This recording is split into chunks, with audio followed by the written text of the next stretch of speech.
Il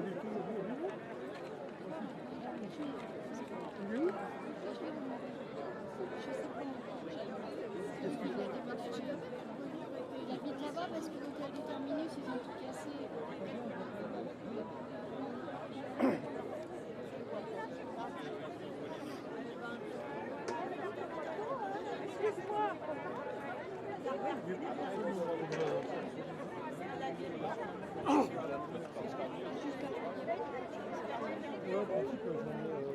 Soit demain après-midi, soit vendredi.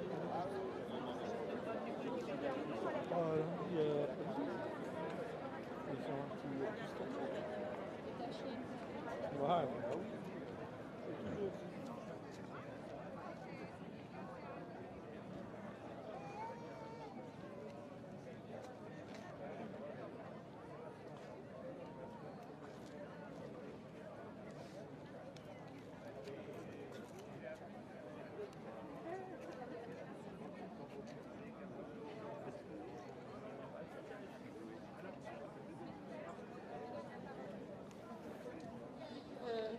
Des médecins et des sages-femmes de cet hôpital.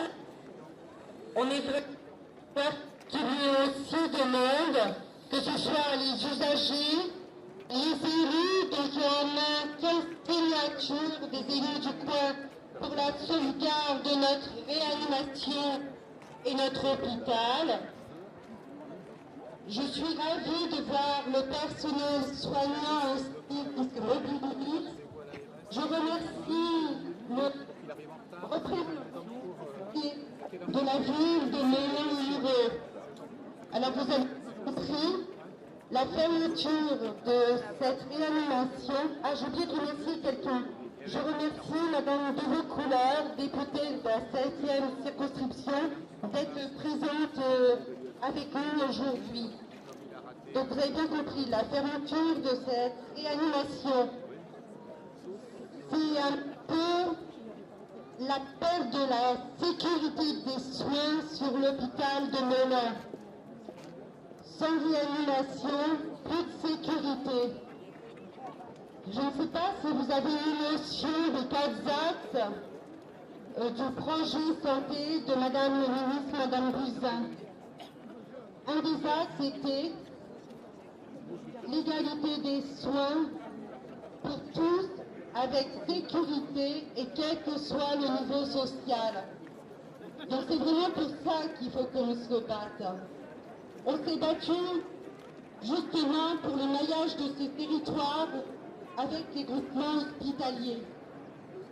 Les groupements hospitaliers étaient vraiment pour avoir de qualité dans tout le de ce groupement Yvelines Nord.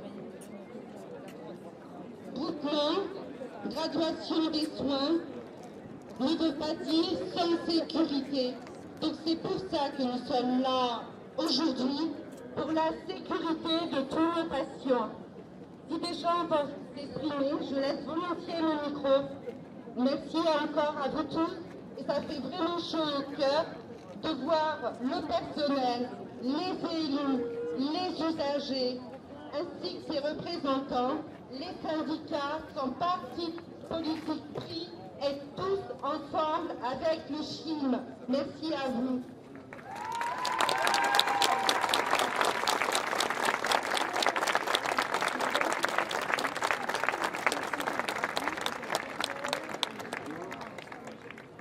Il est là, mon frère. Donc, moi, je suis René Guinbel, je suis secrétaire des associations au sein de CHIM. Donc, je tiens à vous remercier pour tous présents. Je remercie le collectif et tous les collègues syndicats et vous tous personnels, médecins, paramédicaux, les secrétaires, éventuellement des cadres qui sont là parmi nous. Donc, mesdames et messieurs les médecins infirmiers, aides-soignants, ASH, secrétaires, comme vous le savez, cela fait plusieurs jours que nous nous battons pour le maintien de notre réanimation.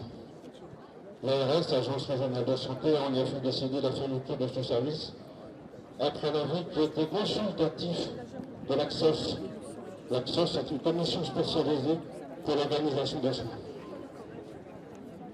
C'est une commission qui s'attache plus spécifiquement à formuler des avis sur la politique en matière d'implantation et de financement de l'offre sur le territoire, sur le volet hospitalier et ambulatoire. Décision de cessation d'activité de la réanimation au 31 octobre 2017.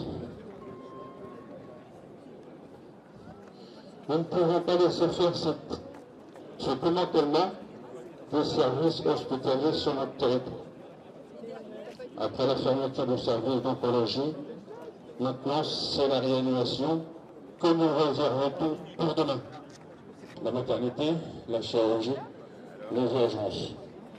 On nous parle de qualité de soins alors qu'il y a des restrictions personnelles et des restructurations de services. L'État se moque bien de la qualité des soins. C'est une rentabilité des établissements au détriment des patients. Vous, qui êtes patients, ou qui le seront un jour peut-être, et du personnel, non, de Chine. Le corps médical et paramédical a toujours eu à cœur de dispenser les soins de qualité de notre établissement. La réanimation et l'assurance que le patient le plus à risque puisse être soigné dans notre établissement, près de chez eux. La prise en charge en chirurgie vasculaire, diabétique, risque d'être compromise sur la réanimation ferme, car le plus proche serait à plus d'une demi-heure en voiture, largement le temps de mourir. Que devient le GHT, groupement hospitalier de territoire, si l'ARS va toujours à l'encontre des projets médicaux partagés? Rien ne peut se créer si tout peut changer d'un seul coup par l'accord ou non d'une autorisation. Faut-il vraiment fermer des lits sous prétexte qu'il y en aurait trop en Île-de-France? Mais dans ce cas, doit-on sacrifier des secteurs géographiques au profit d'autres? Nous demandons donc à l'ARS de revoir son positionnement au vu du GHT en construction et des accords entre les différents hôpitaux.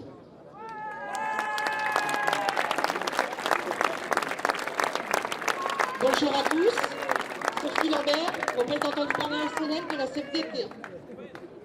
La fermeture de la réanimation est extrêmement grave pour notre établissement car à terme, on perdra le bloc opératoire, les urgences vitales, la maternité, la chirurgie, la stérilisation et voire d'autres services. Ce qui veut dire que l'hôpital local va cesser d'exister dans sa fonction hôpital généraliste. Va-t-on vers un système de soins à l'américaine?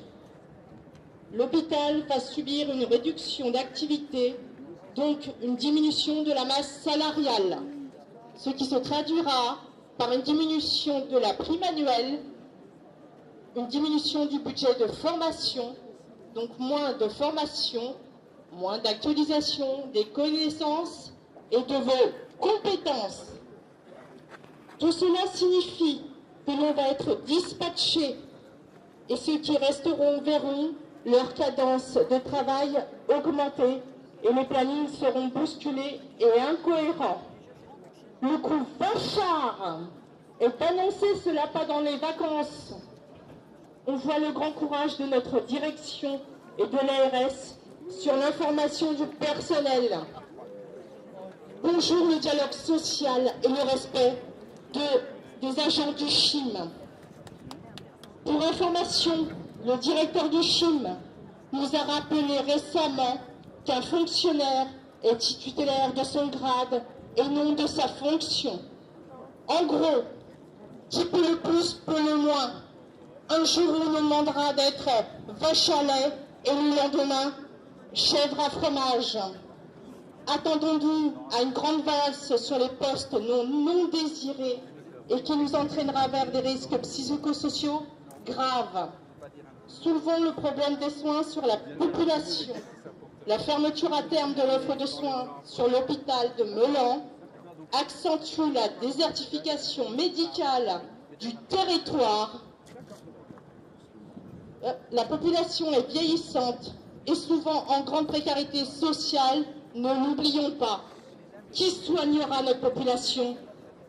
La CFDT combattra à chaque fois et dès qu'elle le pourra, par tous les moyens légaux, pour que l'on préserve dans notre secteur géographique, le dispositif public de santé dont le CHIM représente le vaisseau amiral. Merci à tous d'être là et restons tous unis.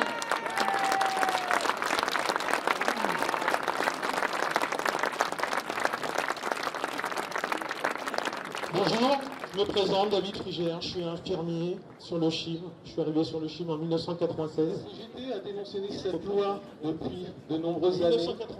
Cette loi qui vise à donner tout pouvoir à l'administratif en remettant en arrière-plan la vision médicale. À décliner de cette loi, le GHT. On nous a présenté le GHT comme un partage, une répartition de l'offre de soins sur le territoire. Aujourd'hui, ce GHT montre son vrai visage. La mise en concurrence des établissements, la volonté de faire des économies. Et on sait que dans les hôpitaux, les économies, on les fait sur le personnel. La variable d'ajustement. Le personnel, la masse salariale représente 70-75% du budget d'un hôpital. Aujourd'hui, notre direction avait fait le choix de la réorganisation, de l'optimisation de l'activité, pour renflouer les caisses de l'hôpital et résorber le déficit. Ces réorganisations ont entraîné beaucoup de difficultés, de la pénibilité au travail, de la pression sur le personnel, des effectifs psychosociaux de plus en plus présents.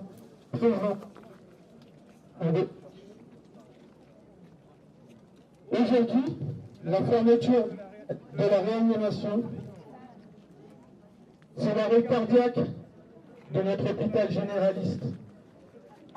Nous craignons l'effet domino que va devenir les urgences, que vont devenir les urgences, que vont devenir les services de chirurgie, la maternité. Je pense qu'aujourd'hui, il faut qu'on arrête d'être naïf. Il faut qu'aujourd'hui, on se mobilise fortement pour maintenir des soins de proximité, pour maintenir l'activité de notre hôpital. Et ça passe par une réanimation efficiente. Et je voudrais dire une dernière chose. Nous avons suivi le conseil de l'ARS qui nous ont conseillé, afin d'augmenter l'efficience, le taux d'occupation de livret A. On nous a demandé, on nous a conseillé de descendre à 4 livrets A pour finalement arriver devant l'Axos, une instance consultative qui donne un avis sur l'activité. Et bien l'Axos nous a dit que nous n'étions pas dans la réglementation, car il faut avoir 8 lits de réanimation pour être pérenne. Donc j'ai envie de dire que c'est l'ARS elle-même qui nous a fait foncer dans le mur. Voilà, merci.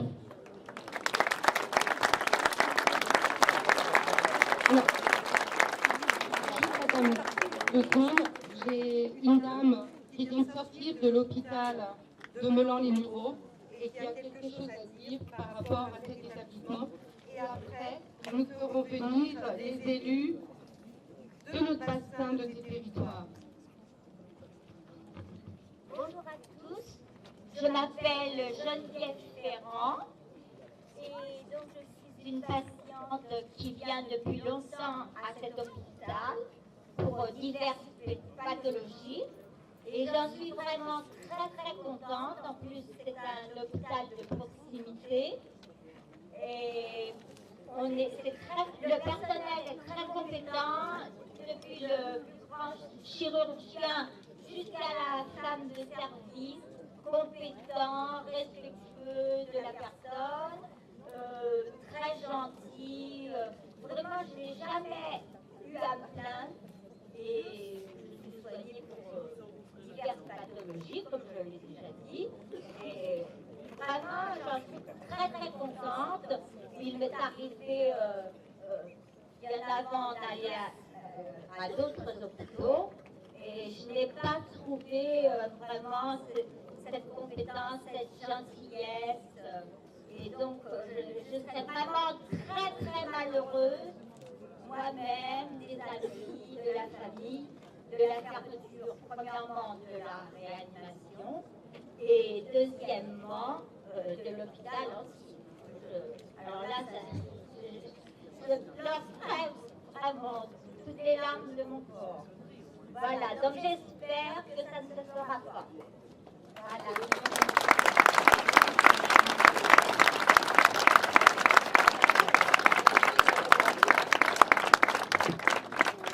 Alors maintenant, on a la chance d'avoir nos élus présents à l'hôpital de Melun et nous avons la chance d'avoir Madame le député, Madame de Beaucouleur. Donc je vais passer le micro. Bonjour à tous, donc je vais m'exprimer au nom de tous mes collègues du territoire qui sont tous derrière vous. Le sujet qui nous rassemble aujourd'hui, il dépasse tous les usages politiques. On est aux côtés des syndicats, du collectif. Les élus ont signé des pétitions. Ils ont signé, les maires du bassin de vie, à une tribune cette semaine. Voilà. Moi, je souhaitais vous dire un mot sur ce qui est fait au niveau du conseil de surveillance. On est 5 élus au conseil de surveillance, donc 2 élus au titre des communes. Donc moi-même, maire de Melun, et François Garret, maire des Mureaux, que je vous prie d'excuser parce qu'il est à l'étranger aujourd'hui. Nous assurons la présidence de ce conseil de surveillance en alternance. On a également un représentant du conseil départemental, Yann Scott, et 2 représentants de la communauté urbaine, son chef de cabinet en main propre dès le lendemain du conseil de surveillance. La 3e, c'est un recours au tribunal administratif sur le fond contre cette arrêté de l'ARS. Donc là, on va dans le dur. Et la 4e, c'est un autre recours au tribunal administratif en référé suspension afin d'obtenir très rapidement la suspension de cette décision et de nous donner un peu de délai. Parce que cette décision de l'ARS, il faut savoir qu'elle est arrivée fin juillet, début août, elle est datée du 27 et elle est arrivée début août à l'hôpital. Donc c'est de notre point de vue pas pour rien que ça arrive en plein été. Et il faut savoir que depuis le départ de l'oncologie sur Nantes, les élus du conseil de surveillance sont allés régulièrement voir le directeur de l'ARS à son siège, l'ont fait venir sur le CHIM, ont fait venir également son représentant départemental. Donc ça fait 3 ans qu'on discute, 3 ans qu'on nous donne des garanties. Nous, on a alerté sur la place du CHIM au sein du GHT et on a toujours dit qu'on était prêt à travailler, mais qu'il fallait que ce travail se fasse dans la réciprocité. Donc des départs d'activité auraient dû aussi signifier l'arrivée de nouvelles activités. Donc ça fait 3 ans qu'on ne lâche pas l'ARS et là je vais vous dire franchement, notre sentiment c'est d'avoir été pris pour des imbéciles. Voilà. Donc on ne lâchera rien et on ira jusqu'au tribunal.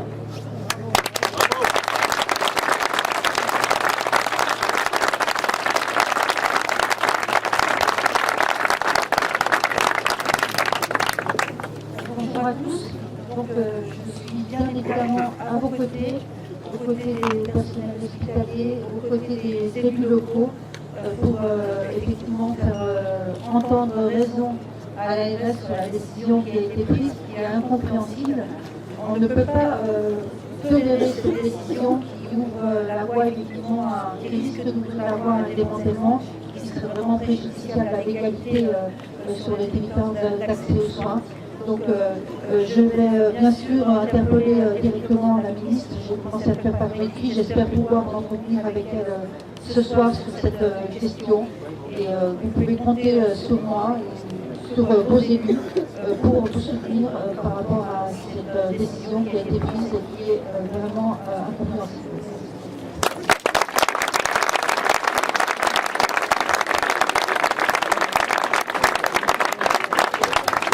Les plus âgés veulent prendre la parole. Oui.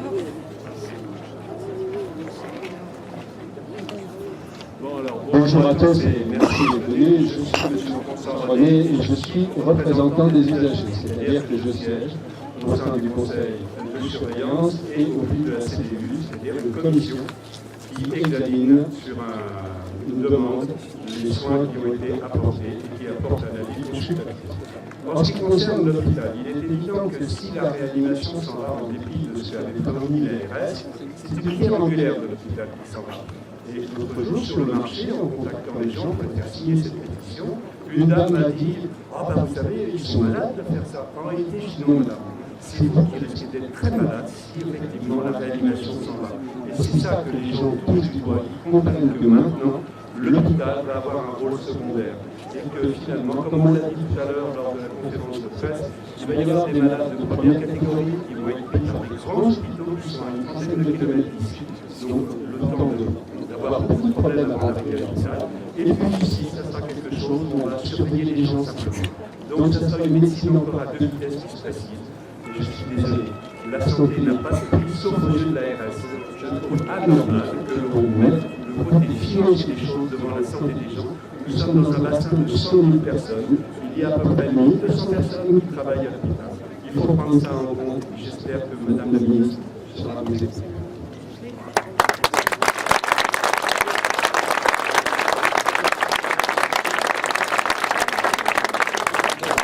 Je me permets de rebondir sur ce que vient d'expliquer monsieur, parce qu'effectivement, outre la question de l'accès aux soins, c'est une question aussi d'accès à l'emploi sur ce territoire. Donc le centre hospitalier étant le plus gros employeur sur la 7e circonscription, il est bien évidemment, très préjudiciable qu'on ait à subir effectivement des pertes d'emploi.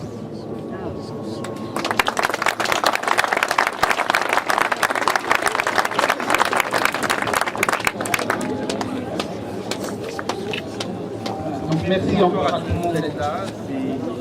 C'est très fort d'avoir ce soutien large de la communauté hospitalière et au-delà des usagers et des élus sur ce soutien. Je pense que, j'espère que l'ARS va entendre certains de nos messages.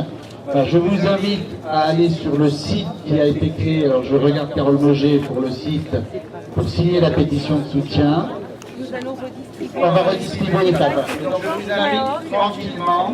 Non à la fermeture de la réanimation de Melun, mais on ne baisse pas les bras. En fait, on est déjà ce matin à 7h du matin à 6400 signataires en ligne, 1700 signatures papier. Nous allons pouvoir mettre à disposition des mairies, pour ceux qui n'ont pas d'Internet, des papiers pour signature, enfin des papiers de pétition qu'on va pouvoir vous remettre. Et de toute façon, on continue de distribuer les tracts, puisque ça ne s'arrête pas aujourd'hui, ce mouvement. On va se battre, ce n'est pas la fin, on tiendra, on ne lâchera pas. On est assez dynamique dans ce bureau du collectif, et les soignants et les syndicats sont dynamiques. On ne lâchera pas et on a la chance d'être entouré par nos élus et nos députés, donc ça on ne peut pas lâcher. Voilà.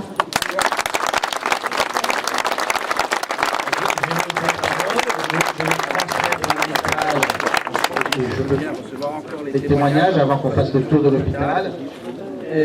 L'équipe de direction ne s'exprimera pas de suite, mais fait dire qu'il y a une réunion nationale de santé auquel elle sera présente cet après-midi. Une réunion à l'agence régionale de santé concernant l'activité de réanimation. Pour nous, comité médical collectif, c'est vraiment le sujet d'actualité aujourd'hui. Le maintien de l'activité de réanimation est vraiment le sujet d'actualité aujourd'hui. Voilà, je suis que médecin. Ouais. Bonjour, je m'appelle Freddy Brunel, donc de Sud Santé Sociaux et de l'Union syndicale solidaire, mais aussi, entre autres, adhérent du collectif de défense des hôpitaux et des maternités de proximité. Il faut savoir, ça fait plusieurs années qu'on milite pour les hôpitaux de proximité Et il faut se rendre compte d'une chose, nous ne sommes pas dupes de la loi Bachot, nous ne sommes pas dupes de la loi Touraine et son application des GHT, les groupements hospitaliers de territoire qui n'ont qu'un seul but, faire des économies d'échelle sur le dos des salariés, ça c'est évident, du personnel, sur le dos des établissements et la répartition sur le territoire des hôpitaux. C'est ça le GHT, c'est-à-dire faire des économies d'échelle sur la répartition. Et là, si j'avais un mot à dire, parce que le fond des GHT, c'est la mise en concurrence des établissements. Et là, actuellement, il faut savoir que sur les Yvelines, vous avez d'ores et déjà un hôpital qui a été fermé, même s'il était en délégation donc de service public, mais c'est celui de Maison Lafitte. Sachez-le, un hôpital a été fermé sur les Yvelines et la réaction, je vous dirais, elle a été minimaliste. Le problème, là, il faut absolument que la lutte ne se résolve pas qu'à une pétition sur Melan, mais qu'elle soit un travail unitaire entre établissements, puisque l'AREA, la partie de l'AREA qui sera fermée sur Melan, peut-être qu'elle irait sur Poissy, mais sur Poissy, il y a une délégation de Poissy qui est là, l'hôpital de Poissy, mais ils ne sont pas au courant. Hein, quand on parle de projet médical partagé, c'est la loi Touraine, j'ai acheté, mais partagé avec qui? Partagé avec le corps médical? Partagé avec les salariés? Partagé avec les élus? Non, rien n'est partagé. Vous avez deux lois qui cassent les hôpitaux.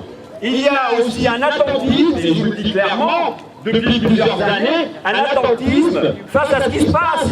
Vous avez des services qui perdent l'oncologie, mais la réaction n'est pas suffisante. Vous avez un service entier qui part à Mantes qui est débordé. Maintenant, vous avez l'AREA, si on ferme l'AREA, s'il n'y a plus de réa, s'il n'y a plus d'urgence à Melan, mais ça va être comme à Maison Lafitte. Vous savez qui c'est qui attend? C'est Corian. Corian avec ses lits qui vendra au plus offrant, au plus cher. C'est ça qu'on veut.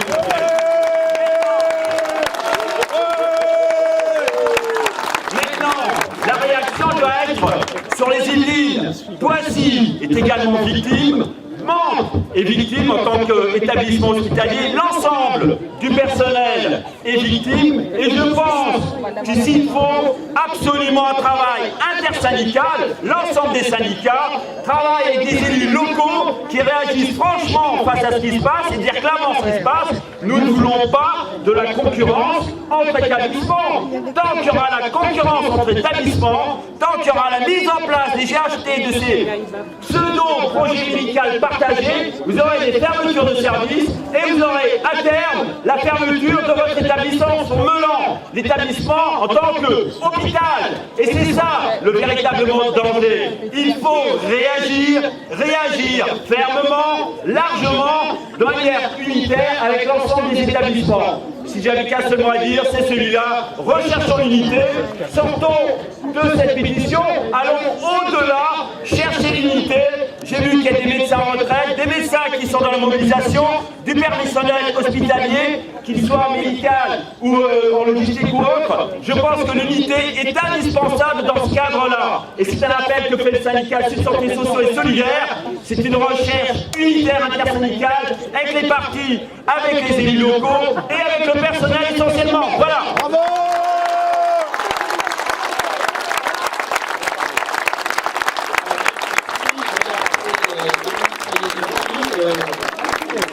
À la retraite et c'est un grand plaisir de venir soutenir et de témoigner.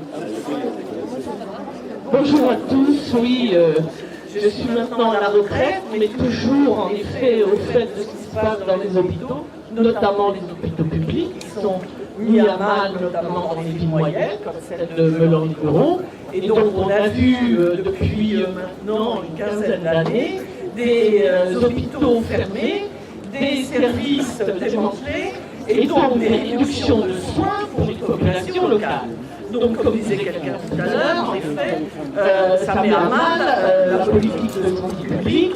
Et c'est une politique, alors il n'y a pas de quoi s'étonner, puisque les différents gouvernements qui se sont suicidés, y compris ce dernier-là, sont en plein dans ce volontarisme de liquider des hôpitaux publics pour faire en effet des vitrines de CHU dans les plus grosses villes. Mais au détriment des populations. Donc je ne comprends pas que certains élus s'étonnent de cette politique et de la politique de l'ARS. C'est le fondement de cette politique. Donc c'est contre ça qu'il faut lutter. Et moi, évidemment, j'ai fait 35 ans dans cet hôpital, donc j'ai vu peu à peu le délitement de certains services, la difficulté d'avoir des soignants dans les services pour s'occuper des patients. Si les soins de base ne sont pas assurés, comment voulez-vous qu'on traite correctement les patients? Alors j'en parle d'autant plus que je suis gériatre. Et je sais la pénurie dans ces services continuellement, il faut bagarrer. Et les différents directeurs qui se sont succédés ont été les pions des ARS. Et je n'hésite pas à le dire. Donc, il faut se battre, il faut élargir le mouvement, il faut sortir de l'hôpital, il faut aller chercher des collègues à l'extérieur, Mantes, Poissy et au-delà dans les Yvelines et en Ile-de-France. Si on reste cantonné à Tramuros, c'est la chronique d'une mort annoncée. Donc, absolument la solidarité, la volonté d'en finir avec cette politique malthusienne qui met à mal la santé publique. Courage à tous. Bravo.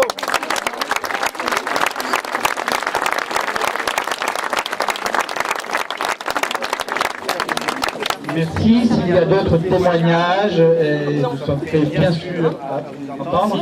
Sinon, je vous propose tranquillement de faire le tour de l'hôpital pour continuer à maintenir le soutien au maintien de l'activité de réanimation. Et pour montrer à l'ARS que nous sommes déterminés. Nous sommes déterminés!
Nous, on est prêts à travailler.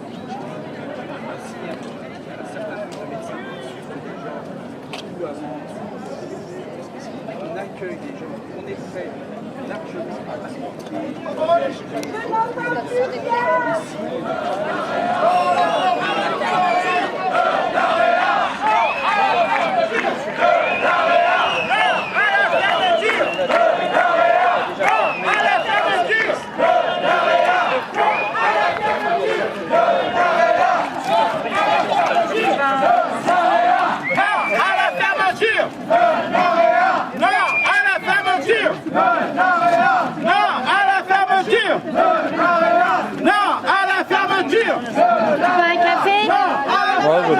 Jean-Pierre, il a donné des sous. Il y a FR3 qui arrive. Ouais, ils sont là.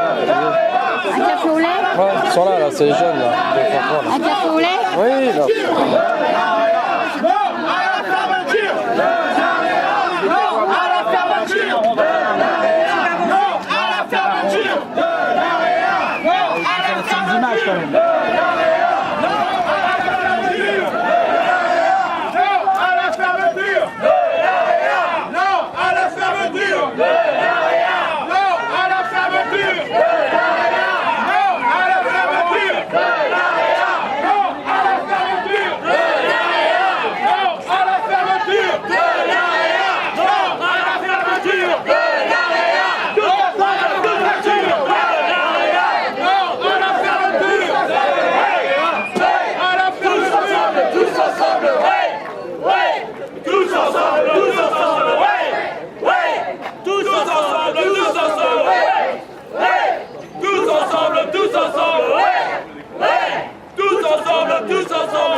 Pour la Réa à Melun.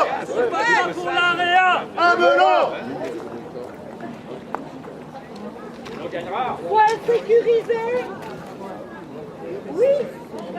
Soins sécurisés. Oui. Soins sécurisés. Oui. Soins sécurisés. Oui. Soins sécurisés. Oui. Égalité des soins dans le territoire. Oui. Égalité des soins dans le territoire. Oui. Égalité des soins dans le territoire. Oui. Égalité des soins dans le territoire. Oui. Égalité sociale devant les soins. Oui. Égalité sociale devant les soins. Oui. Réanimation à Melun. Réanimation à Melun. Réanimation à Melun. Réanimation à Melun. Réanimation à Melun. Réanimation à Melun. Réanimation à Melun. Réanimation à Melun. Réanimation à Melun. Réanimation à Melun. Réanimation à Melun. Réanimation à Melun. Réanimation à Melun. Je me rappelle bien, comme un représentant des usagers. C'est ça.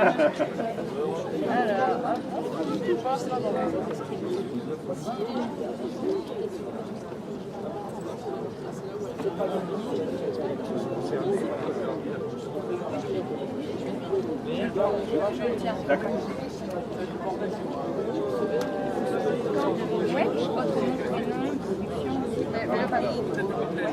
Je m'appelle. Je suis également aussi des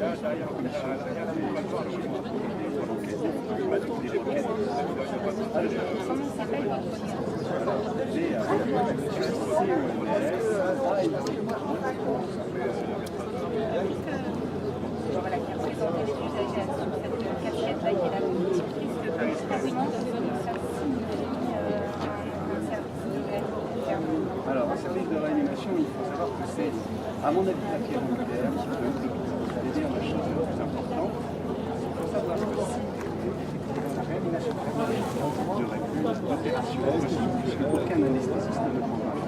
Sachant que la réanimation n'est pas derrière. Chaque opération doit avoir des risques.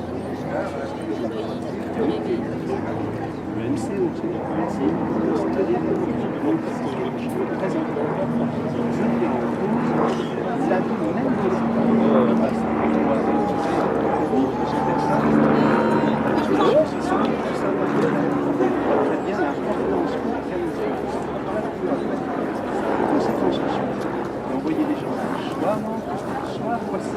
le problème entre la fermeture sous-entend et le même donc il y a de salir, de malade et aurait besoin de voilà, en janvier.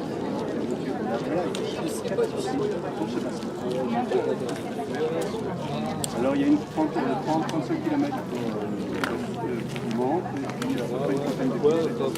Alors c'est une assez d'embouteillage ce soir. Les heures correspondent à un long embouteillage. À mon avis, en tant qu'usager potentiel, parce que je ne suis pas appris à ça peut très bien d'avoir un hôpital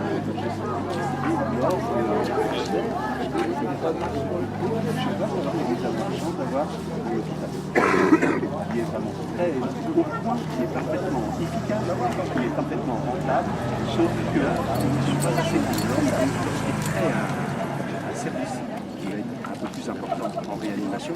Ils obtiennent des crédits. Nous, notre enveloppe est déjà arrivée. Donc on n'aura pas de rallonge ou quoi que ce soit. Au contraire, on va nous demander de rétrécir ce que l'on nous a donné pour supprimer des lits.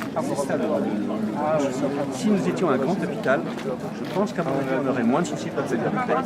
C'est quoi C'est un CHU comme Nantes, effectivement, ou même comme comment s'appelle Saint-Germain, qui était endetté à mort. Il ne l'est plus maintenant parce que l'argent qui aurait dû passer par Melan a été transféré sur un de ces 200. Ah oui, d'accord. Voilà. Ok. Je vais prendre votre numéro si j'ai une question. Alors, le numéro de téléphone, c'est... Non! Non! À la fermeture de la réanimation! Non! À la fermeture de la réanimation! Non! Non! Non! Et non! La réanimation! Non! À la fermeture de la réanimation! Attention! Réanimation! Non! À la fermeture de la réanimation! Non! À la fermeture de la réanimation! Annabelle, je voudrais peut-être passer quand même pour...